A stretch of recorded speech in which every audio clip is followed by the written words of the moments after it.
Mukama yeebazibwe mwenna abaana ba Mukama abandaba twebaza Mukama akyatukuumye era n'abeera ng'atuwa obulamu tukyagenda mu maaso n'okuyiga kwaffe ku nsonga eno ekwatagana ne okutuukiriza ekigendererwa kya Katonda eri obulamu bwo. Kiki Katonda kye yateesa okubeera ng'otuukiriza ku nsi kuno. Tutambudde nno kuba kaakati tuli ku kitundu ekya 26 naye weebuuza gwe wakagoberera bimeka? Bw'obanga kino kyosookeddeko weetaaga n'osubscribinga n'osobola okufuna ebitundu ebirala bye twasookerako. Ate era nga bwe mbakubiriza bulijjo nti bw'oba olina munno gw'oyinza okulaba nti emisomo gino giyinza okumugasa, kirungi n'omuweereza naye n'ayigira wamu naffe. Omulundi ogwayita nayogera ku okutegeera wa Mukama w'ayagala otuukiririze okuteesa kwe. Kyaleeta nno ebibuuzo bingi, abamu ne babeera nga bambuuza ebibuuzo mu inbox yange ku nsonga eyo. Eriyo neyambuuza nti wa Mukama waatali, bw'ogamba nti nno nina okubeera mu kifo kimu oba mu kifo Mukama wayagala ntuukiririze, bwe ŋŋenda awalala wonna Mukama taliiyo, kubanga Mukama abeera mu kifo kyonna. Kituufu Mukama abeera mu kifo kyonna, naye entegeka ye gy'asinziirako okubeera nga anannyamba okutuukiriza kye nnina okutuukiriza. Kiva ku ntegeka ye so si ku ntegeka eyange. Kye nali ngezaako kubategeeza nti teweesimbuliza Mukama wakyakusimbye, sigala Mukama wakyakusimbye okutuusa nga ye yayagala okusimbulizaawo.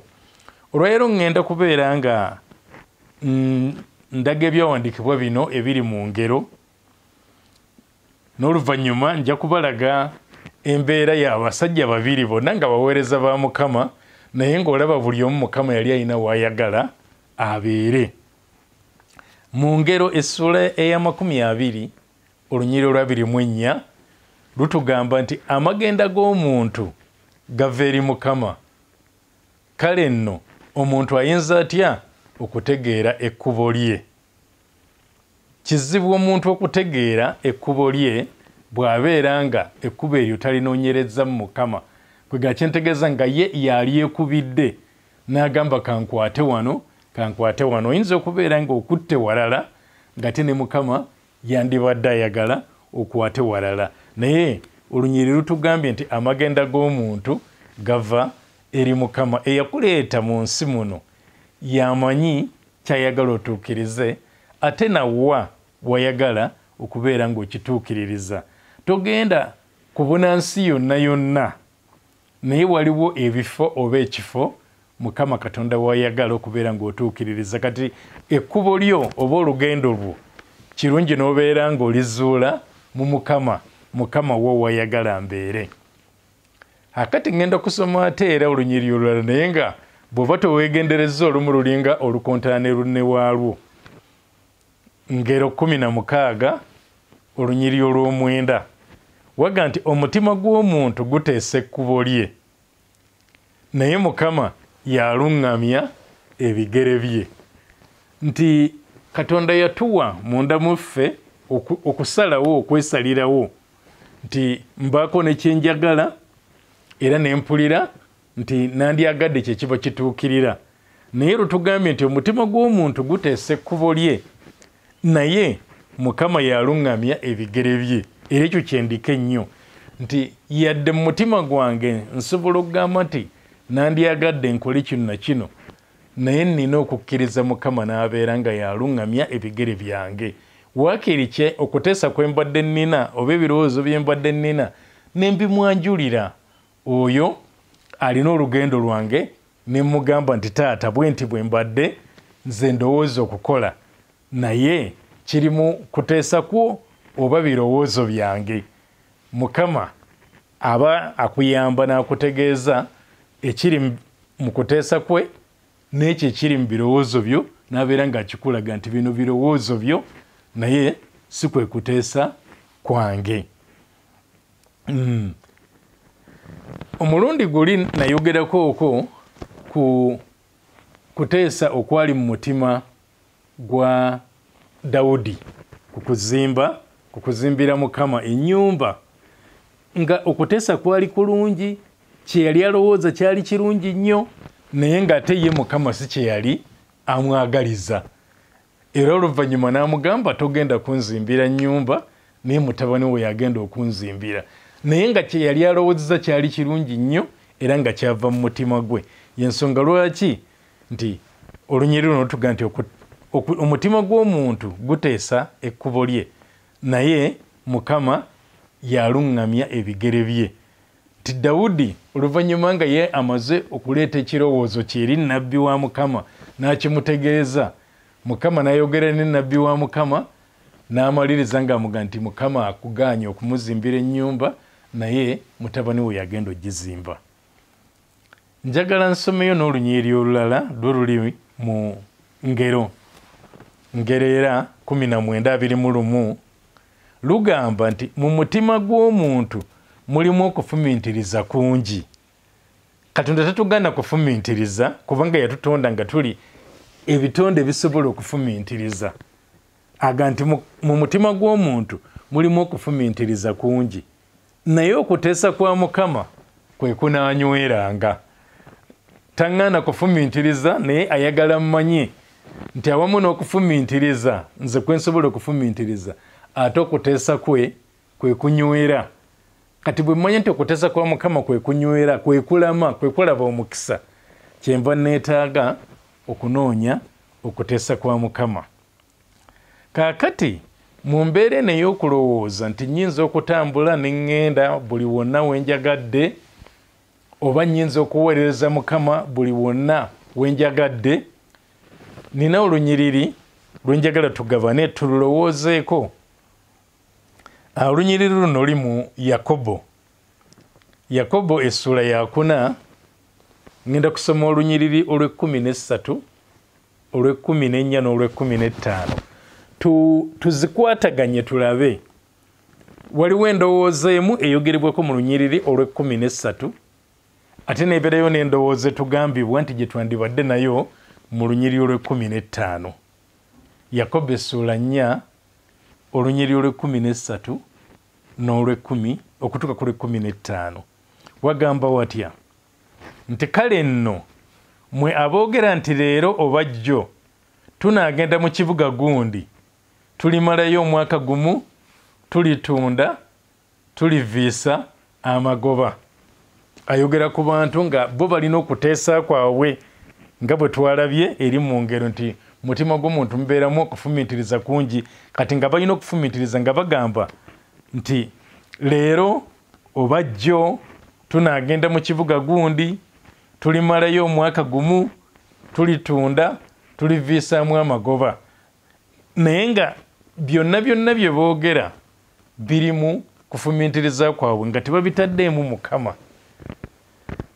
Nabagambye nti okufumintiriza omuntu bw'aba afumintiriza oba bw'aba kuba pulaani kituufu kuba Katonda bw'atyo bwe yatutonda nti tulina okubeera nga tufumintiriza, tulina okubeera nga tulowooza, tulina okubeera nga tuteesa munda muffe.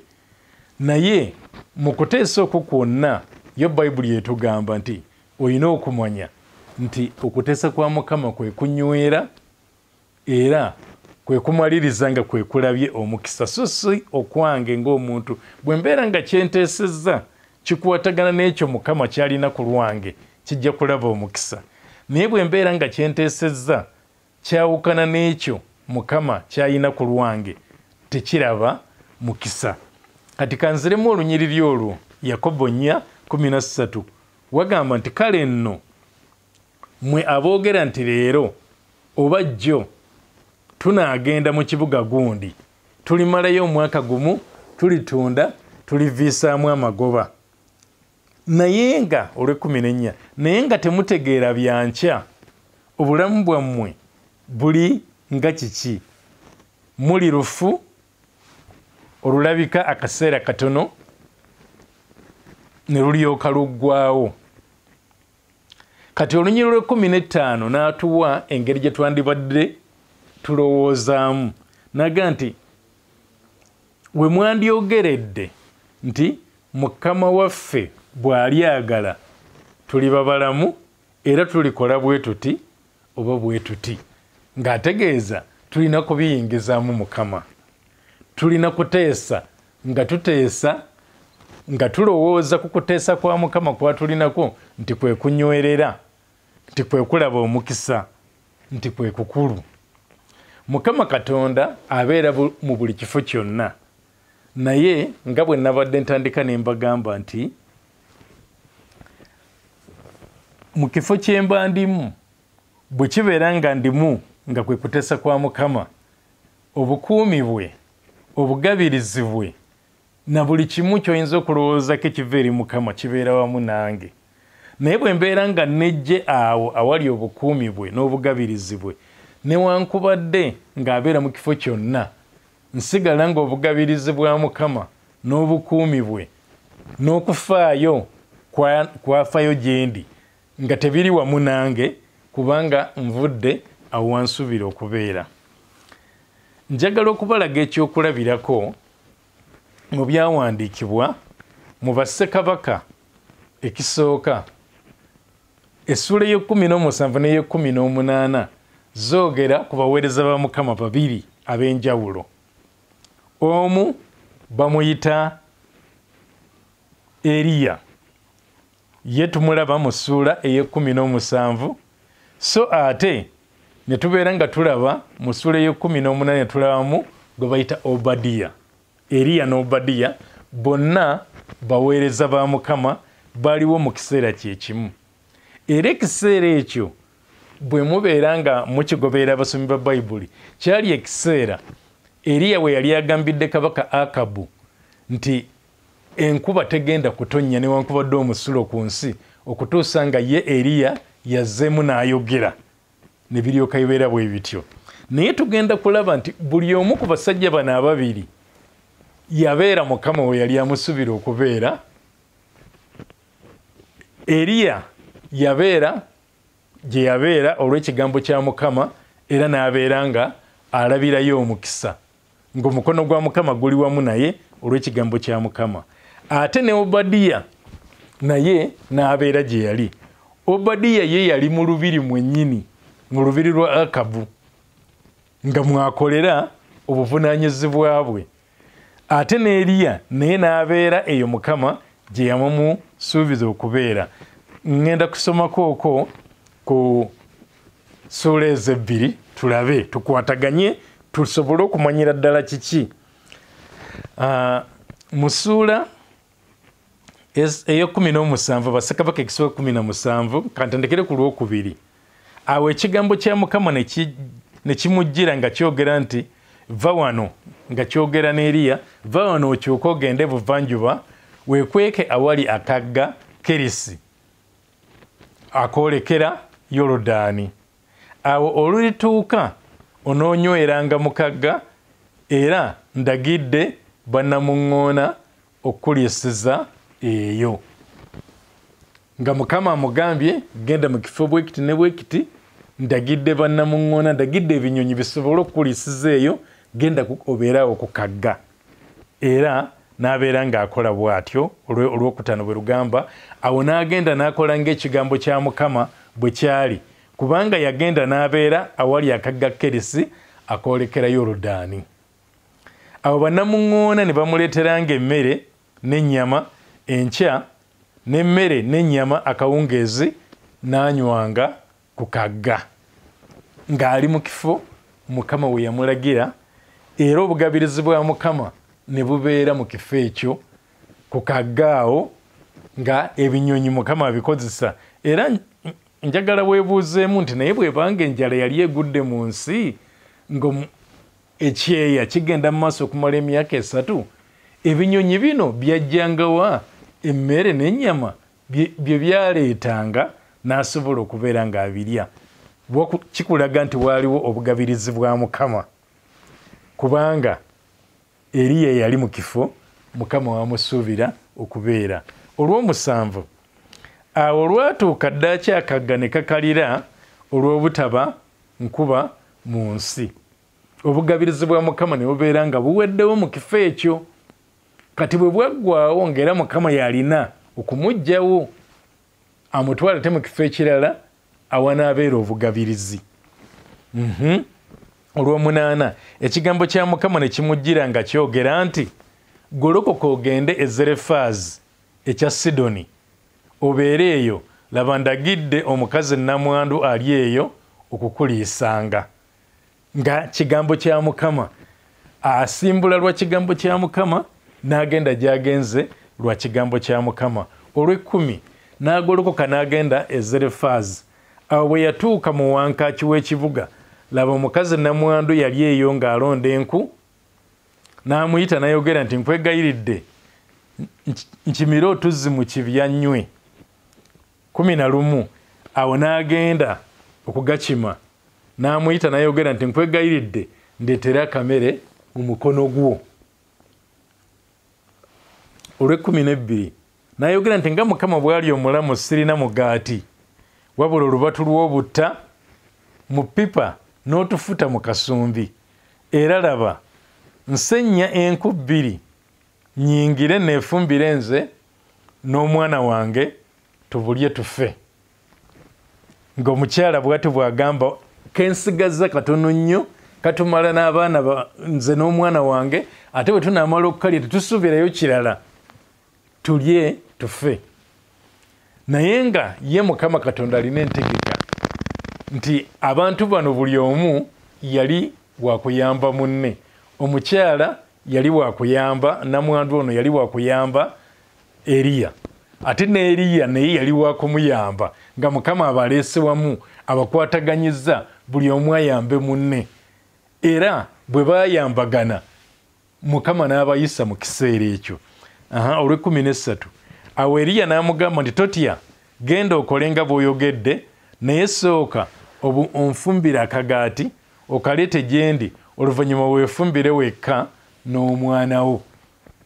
Tigenda okafumbe naye koosooka okufumba kandeetere.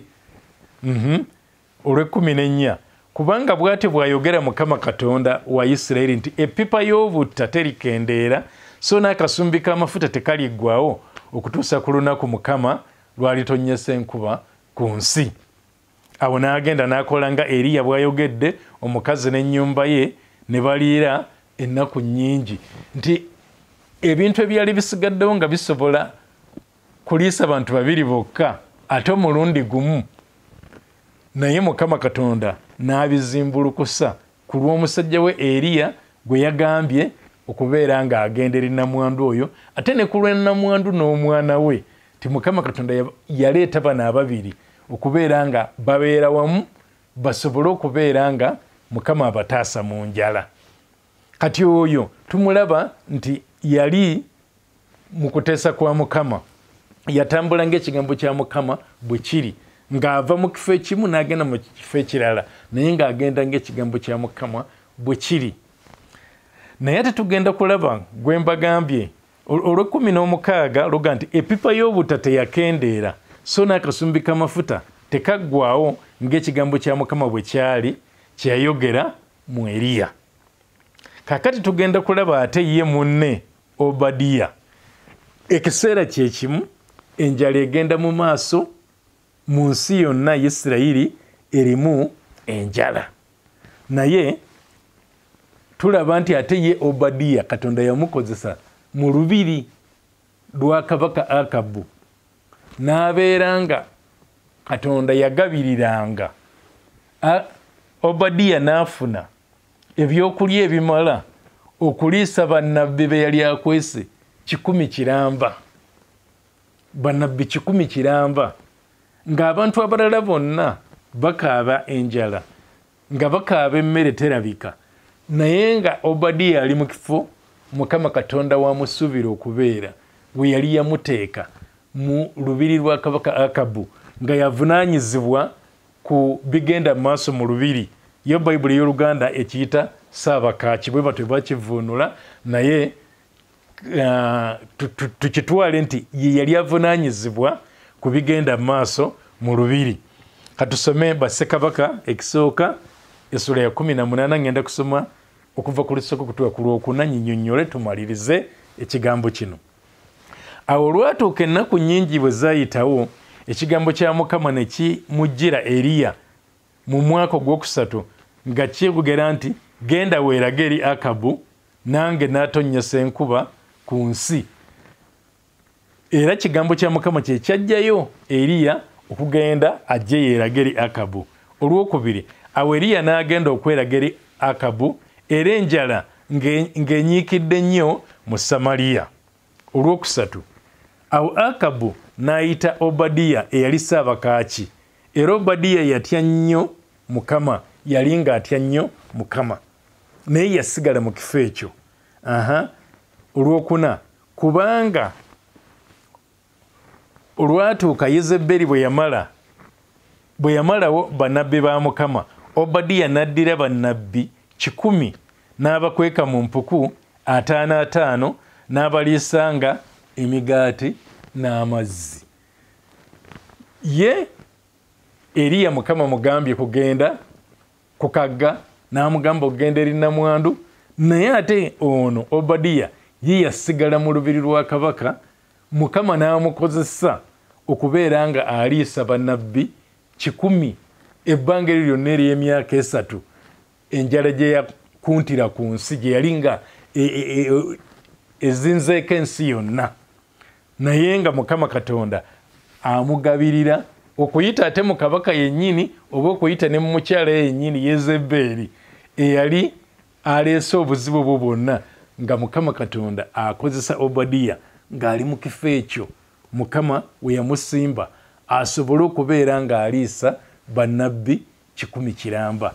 N'olwekyo bwe mu kuweereza Mukama, mu kutegeera kiki Mukama kyayagala nkole, tulina okumanya kifo ki wa Mukama wayagala ntuukiririze n'oteesimbuliza kuva mu kifo ekyo naye n'obeeraawo okutuusa nga ye yakusimbuliza. Manya wa Mukama wayagala otuukiririze ekyo kyayagala otuukirize. Mukama abeere nammwe era abakole bulungi. Amiina era amiina.